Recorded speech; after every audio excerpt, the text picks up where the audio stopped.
Patuloy ang deliberasyon ng dalawang impeachment complaints laban kay Vice President Sara Duterte. At ngayon makausap natin ang isang miyembro ng House Justice Committee at chairperson ng Committee on Good Government at Public Accountability sa Manila 3rd District Representative Joel Chua. Magandang hapon po, Congressman Chua. Welcome back sa Arangkada Balita. Ay, magandang hapon at sa lahat po ng inyong mga taga-subaybay. Yes, Congressman Joel, no? Una, yung pagbobotohan ho ba bukas sa ito gagawin or pwede pa itong ma-extend? Or tatalakayin pa ba natin yung fourth impeachment complaint? Tama ba yung Cabrera bukas po? Una-una po muna tatalakayin yung fourth impeachment complaint. At tingin po kung matatapos po ito bukas ay magkakaroon na po ng botohan with respect dun sa third at saka sa fourth impeachment complaint kung may sufficiency in substance. Ano po ba ang pinagkaiba ng third at fourth complaint? At pagsasamahin po ba ito? Actually, yung complainant po ang pinagkaiba. Pero kung titingnan po natin yung mga grounds, almost the same. So halos okay. parehas din lang po pala. Pero kailan ho'y dumarating na i-consolidate po yung dalawa po na yan?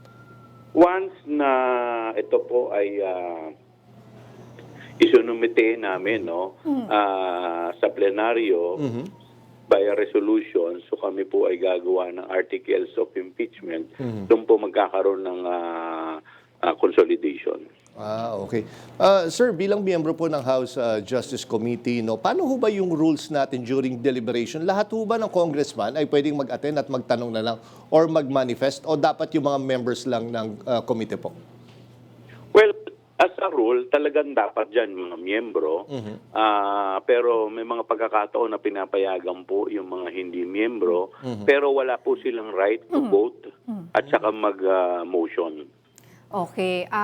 Kaya po kasi namin ito na bring up kasi may mga punto kanina na inilabas na parang wala namang kinalaman doon sa impeachment katulad po nung pinapaalis si Kiko D kahit wala namang ginagawang violation dahil premonition daw. Oo, sabi ni quote, Congressman unquote. Marcoleta. Oo. O ito namang si Congressman Suntay na pilit pinapasok ang usapin ng 18 Marines o yung kanina na komento niya tungkol kay Ann Curtis.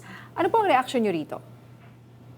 Well, kaya nga po, ang mga statement po nila ay in-stricken off the record para po hindi po ito maging parte ng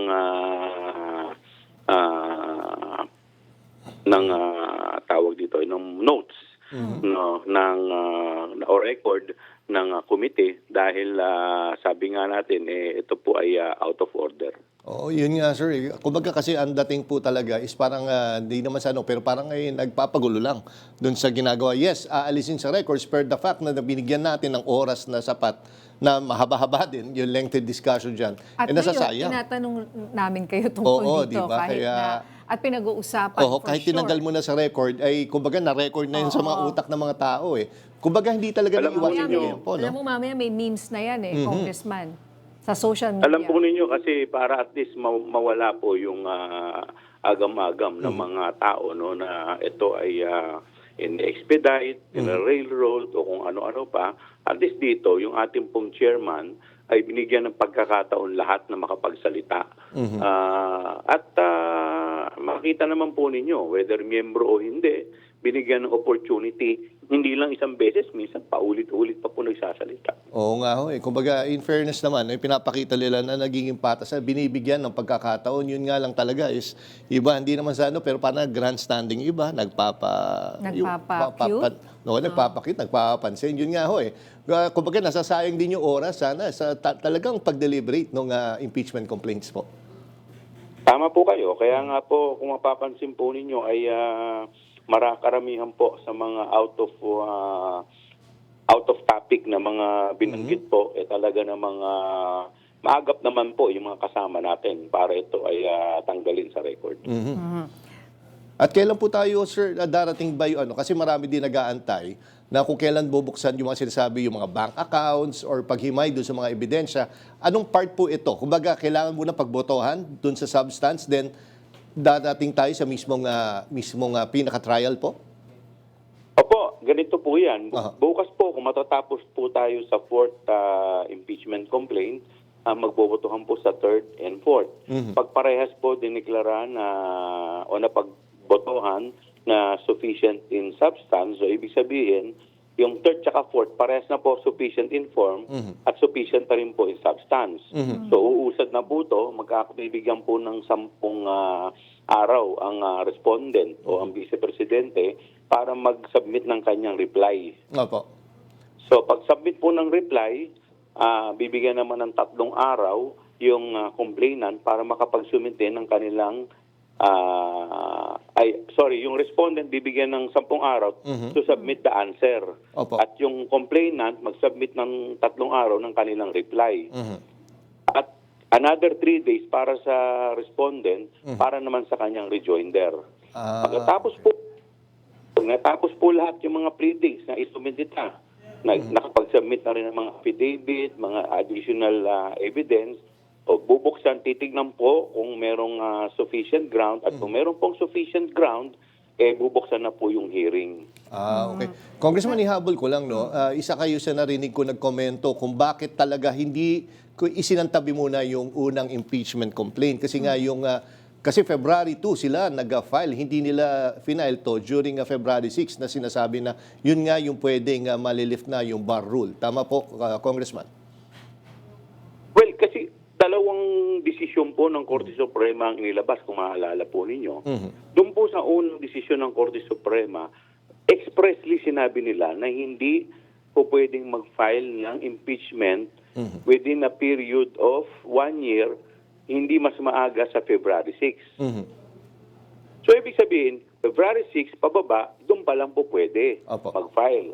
Pero doon po sa pangalawang desisyon nila, binago po nila yung definition ng session days. Kaya umiksi po. Pero hindi nila nilinaw kung inaamyendahan nila o binabago nila yung una nilang express provision na hindi po pwedeng mag-file na mas maaga sa February 6. So, ibig sabihin po nito, tumatawid tayo sa line na medyo delikado. Baka po pwedeng magamit ito para later on, questionin na naman to sa Korte Suprema by sheer technicality. Oo nga. So meron po kasi kaming rule sa statutory construction. Pag meron pong dalawang hindi magkasundo na desisyon ng Korte Suprema, ang mas isa pong express at saka isang implied, yung express po, yung po ang mas mananaig.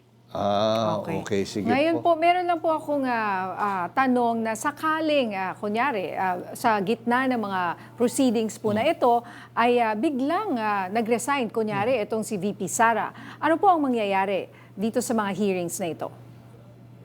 Pwede pong ma-terminate yung impeachment complaint. Kasi kung titingnan po ninyo, ang kaakibat na penalty po ng impeachment ay removal. So, sino pa po ang i-remove namin? Oo nga po.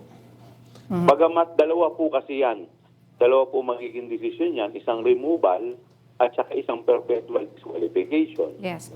So, pero siyempre, i-contest ng kabila na sino pang i-remove. Oo nga. Pero yung perpetual disqualification, maaari pa rin ito bang mag-apply? Pero kung na-terminate na so hindi na. So, ibig sabihin, pwede pa rin siya tumakbo. Kasi Pwede na-terminate. pong tumakbo, pero ito naman po ang risk niyan. O pwede pong lumabas yung kanyang kaso. Okay. Wala po yung tinatawag, although wala naman po siyang immunity ngayon. Wala naman po kasing vice presidential immunity, pero under dun po sa rules ng ombudsman, hindi siya po pwedeng kasuhan. Po pwedeng kasuhan ng ombudsman lahat, ang government official, except impeachable officers, which is doon po pumapasok yung vice-presidente. Okay. So, doon nga sa magano sa ombudsman. Alright. So, medyo, kasi maraming pwede hong mangyari. Very interesting lang yung turn of events. Of course, hindi sa pinapangunahan natin. Tinitingnan natin, no, kung may ganitong maaaring mangyari na usap-usapan nga naman din, no. Maraming salamat po, Congressman Joel Chua.